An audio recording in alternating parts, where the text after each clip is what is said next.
The rain poured heavily that afternoon, slapping against the cracked windows of the old community hall on the edge of Brooklyn. Inside, under buzzing lights that flickered like tired fireflies, a young woman stood trembling in a dress far too big for her small frame. Her name was Sarah Brown, and at only 22, she was being married to a man she met just 3 days earlier. Her swollen belly pushed against the faded fabric, reminding her of how quickly her life had fallen apart. Beside her stood the groom, Marcus, dressed in clothes that were worn thin and patched at the elbows. He looked out of place, yet strangely calm, as if he knew something she didn't. The officiant, a tired clerk who had already performed 2 weddings that day, read the vows with no interest and no emotion. There were no flowers, no music, no smiling guests, just cold air and colder intentions. In the front row sat Sarah's stepmother, Linda, dressed in an expensive suit that screamed wealth and confidence. Her painted lips curved into something like a smile, but it held no warmth, only quiet satisfaction.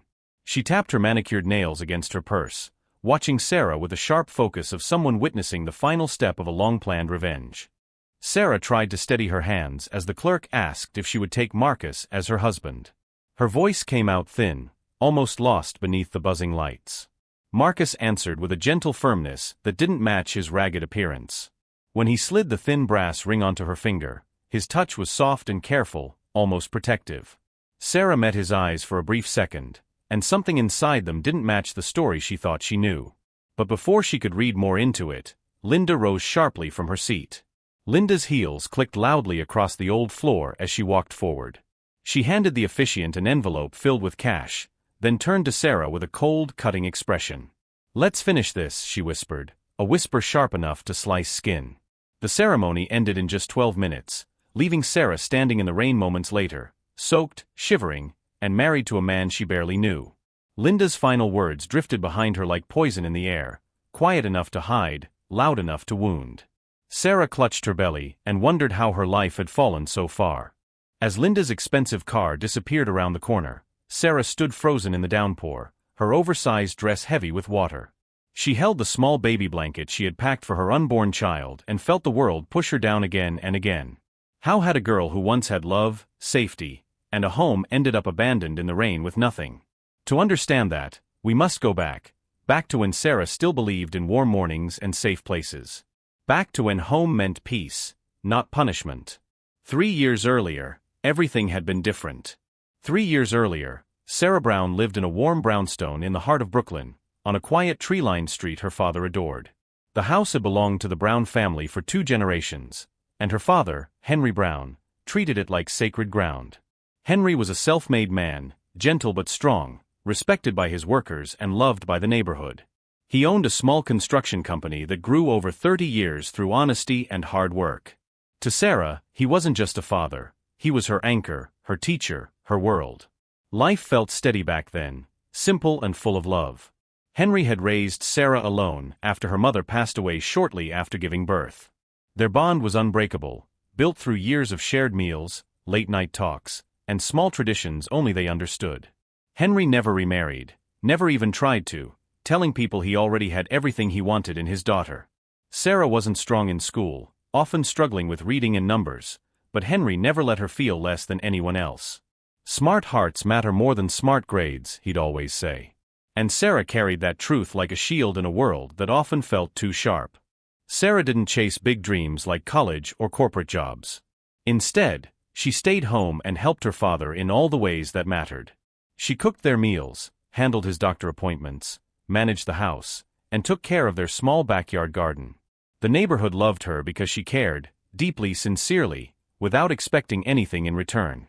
She volunteered at the community center, read to kids who struggled like she once had, and helped elderly neighbors with groceries.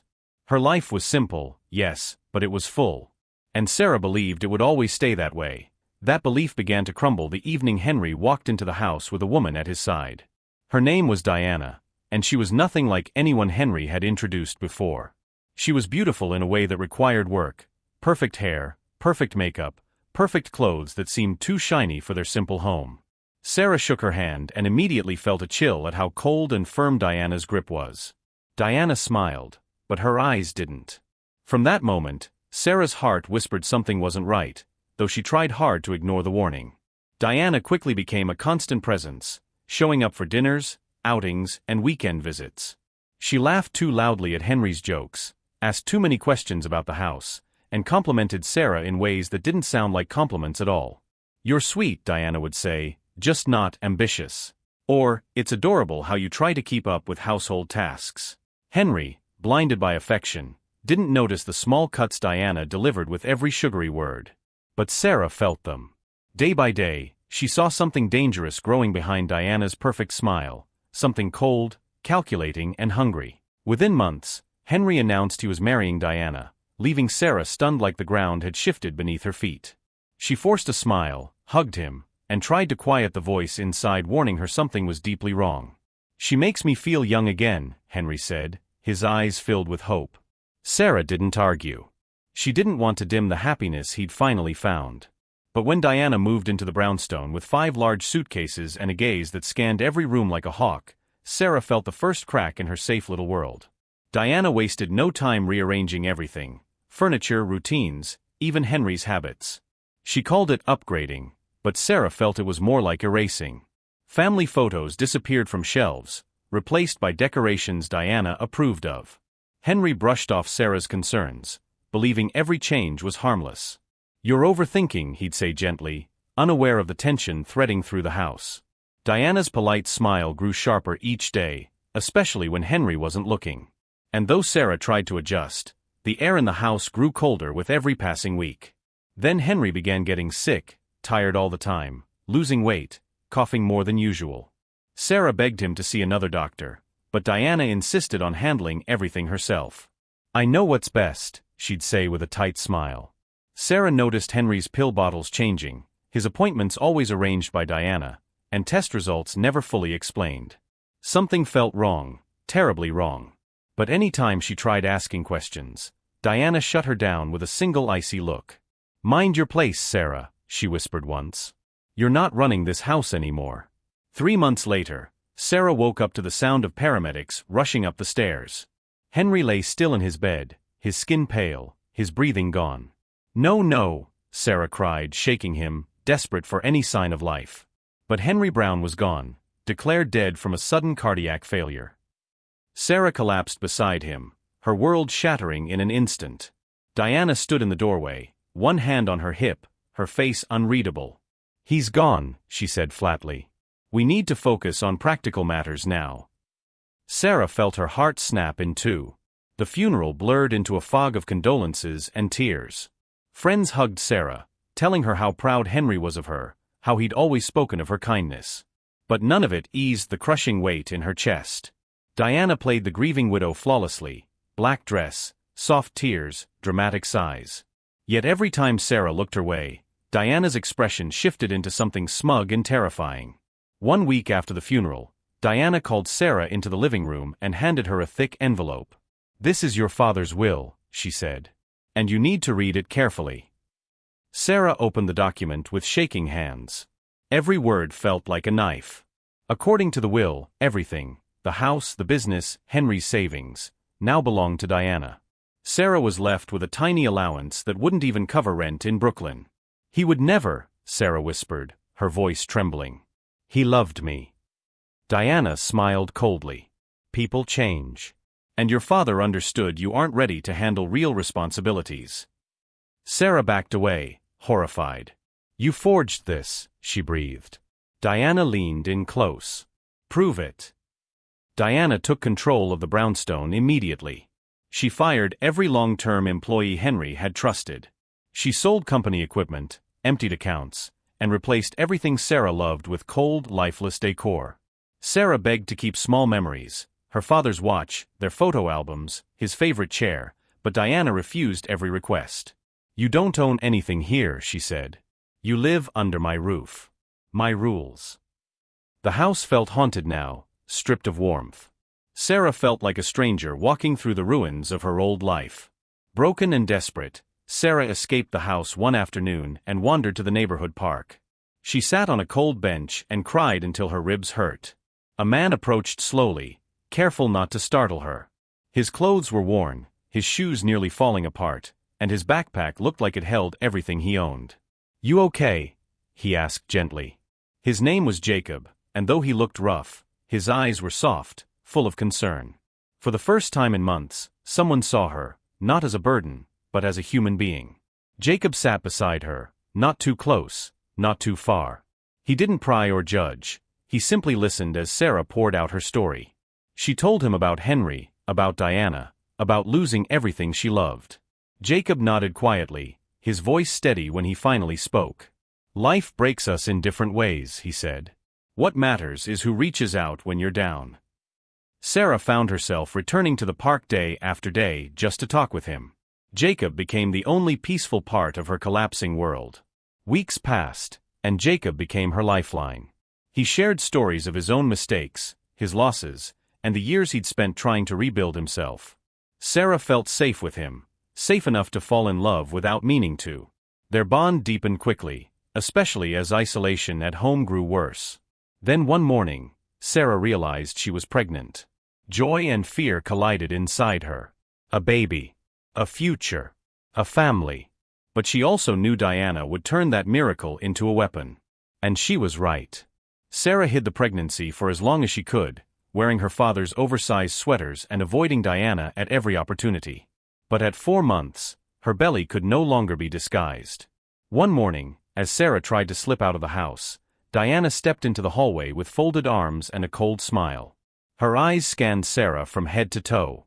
"You're pregnant," she said flatly. Sarah froze. Her hand instinctively moved to her belly.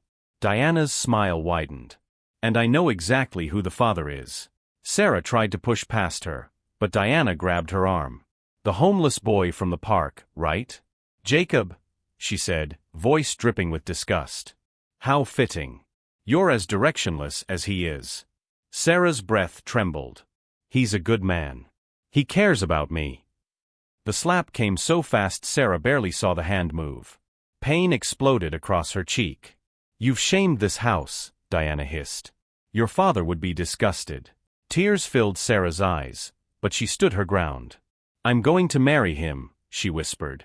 Diana laughed, a sharp, cruel sound that echoed through the hallway. "Marry him? With what money? With what life?" She leaned close, voice low and poisonous. "You have no ID. No bank account. No access to your trust. Nothing belongs to you." Sarah felt her knees weaken. "You're trapped here," Diana continued. "And when that baby comes, we'll discuss what happens next. But you won't be deciding anything." The hallway felt smaller, the air tighter. Sarah realized she was completely powerless, and Diana knew it. For the next 5 months, Sarah lived like a prisoner. Diana locked her in her room, brought her tiny trays of food, and forbade her from going outside. Sarah whispered to her unborn child at night, promising love and safety despite the darkness around them. She hoped Jacob was searching for her, hoped he hadn't given up.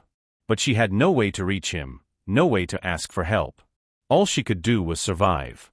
The house that once felt like home now felt like a cage. Sarah went into labor on a freezing morning in March.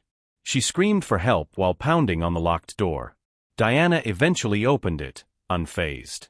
Instead of calling an ambulance, she brought in a quiet midwife who spoke little English and accepted payment in cash. Sarah delivered her baby girl on the bedroom floor, crying, bleeding, and terrified. But the moment she held the tiny child against her chest, she felt a fierce, overwhelming love. "I'll protect you," she whispered, tears falling onto the newborn's soft skin. 2 days later, still weak and barely able to walk, Sarah watched Diana enter the room with a cold businesslike expression. "You can't stay here," Diana said. "You and that baby will leave today." Sarah held her daughter tighter. "Where will we go?" Diana smirked. "I've arranged something." She explained she had found Jacob, threatened him, and forced him to agree to a courthouse wedding. "He refused at first," Diana said calmly, "so I reminded him homeless men can disappear without anyone asking questions." Sarah's heart dropped. Diana shoved a thrift store dress into Sarah's hands. "Wear this," she ordered. "We're leaving in 10 minutes." The dress was 2 sizes too big, smelling faintly of old closets and dust. Sarah dressed in silence, kissing her baby's forehead and whispering a prayer. She felt dizzy, weak, and alone, but some part of her still clung to hope. Maybe Jacob would protect her. Maybe love would survive this nightmare. Diana knocked hard. "Let's go," she said. "Time to clean up my mess." The community hall ceremony lasted barely 12 minutes. The lights flickered overhead, the clerk droned through the vows, and Sarah fought to stay standing. Jacob, thin, scruffy, wearing patched clothes, spoke his vows with a quiet certainty that made Sarah look up. There was something in his eyes, something too steady for a broken man. After the signing, Diana tossed an envelope of cash at Jacob. "You're responsible for her now," she said, turning away without a backward glance. When her car disappeared, Sarah finally exhaled, a long, shaky breath. Jacob took her hand gently. "Let's get out of the rain," he murmured. He led her to a small diner nearby, carrying the baby with surprising care. They slid into a booth at the back.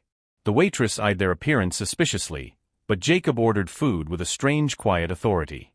When the plates arrived, Sarah realized she hadn't eaten a full meal in months. Jacob waited until she'd taken a few bites before speaking. "Sarah," he said softly, "I need you to trust me now."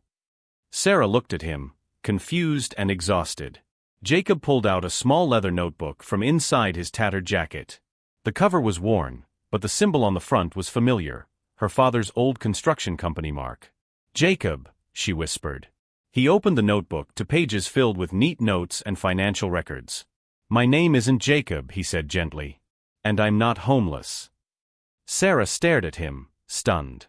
"Then who are you?" He met her eyes. "Your father knew me. And he asked me to protect you." Sarah's breath caught.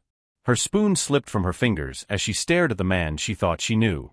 He leaned forward, speaking quietly but clearly. "My real name is Michael Reed," he said. "Your father helped my father years ago when no one else would. He saved our family." Sarah blinked, stunned into silence. Michael continued, "When you disappeared, your father came to me before he died. He asked me to watch you. To protect you." The words sank into her like slow-moving light through fog. Michael explained everything, how Diana had manipulated Henry, how she paid a doctor to hide Henry's illness, how she isolated him to gain control of his will. Sarah's eyes filled with tears. "She killed him," she whispered. "Not with a weapon, but with lies." Michael nodded softly. "Your father sensed danger. He didn't know how deep it went, but he knew you'd be targeted next." Sarah looked at her newborn daughter, heartbreaking all over again. Michael reached across the table. "I'm here because Henry trusted me. I won't fail him." The next day, Michael brought Sarah and the baby to a small safe apartment in Midtown. It wasn't fancy, but it was warm, quiet, and safe, something Sarah hadn't felt in months. He showed her documents he'd collected, bank transfers, secret meetings, forged signatures, and a hidden copy of Henry's true will. Sarah stared at the papers, hands shaking. "My father left everything to me," she whispered.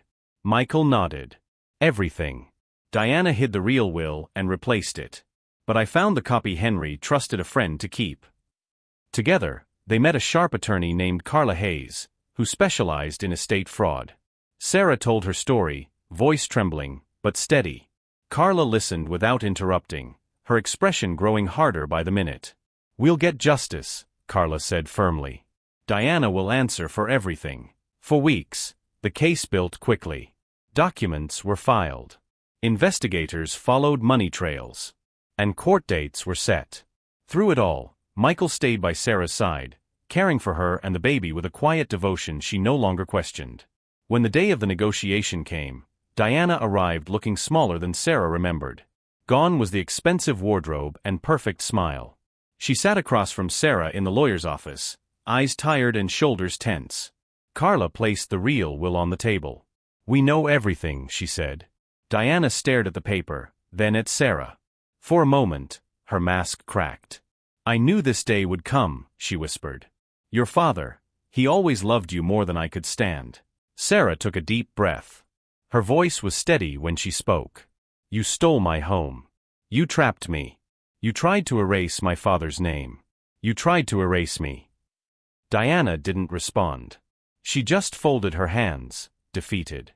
Carla continued, "You will surrender everything. The house. The accounts. The remaining assets. And you will sign a confession." Diana nodded slowly. "Fine," she murmured. "I have nothing left to fight with." Sarah felt no joy, only release, like chains quietly falling away. After the papers were signed, Diana stood to leave but paused at the door. "For what it's worth," she said softly, "I did hate you, because you had the family I couldn't have." Sarah's heart tightened. "You didn't have to destroy mine," she replied. Diana didn't look back. She walked out quietly, shrinking into the hallway like a shadow fading into dusk. Carla exhaled. "It's over," she said. "You're free now." Sarah held her daughter close, her chest rising with a shaky breath. Free. Sarah returned to the brownstone the next morning, the home she'd lost, then fought for, now hers again. The key turned smoothly in the lock.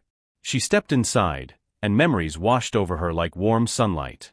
Her father's scent lingered in the old wood. The kitchen felt familiar. The garden outside glowed with gentle morning light. She carried her daughter through each room, whispering, "This is your grandfather's home. This is where love lived." For the first time since Henry died, the house felt alive again. Michael joined her on the back porch, holding 2 cups of warm tea. He sat beside her quietly, watching the baby wiggle in her arms. "Henry would be proud of you," he said softly. "You fought with courage and grace." Sarah leaned her head against his shoulder, something she hadn't allowed herself to do until now. "I'm just glad it's over," she whispered. Michael smiled gently. "It's not over. It's a new beginning." Sarah looked at him, and for the first time, she believed it. As the sun rose over Brooklyn, Sarah stood in the garden where her father once taught her how to plant tomatoes. She held her daughter close, breathing in the calm morning air.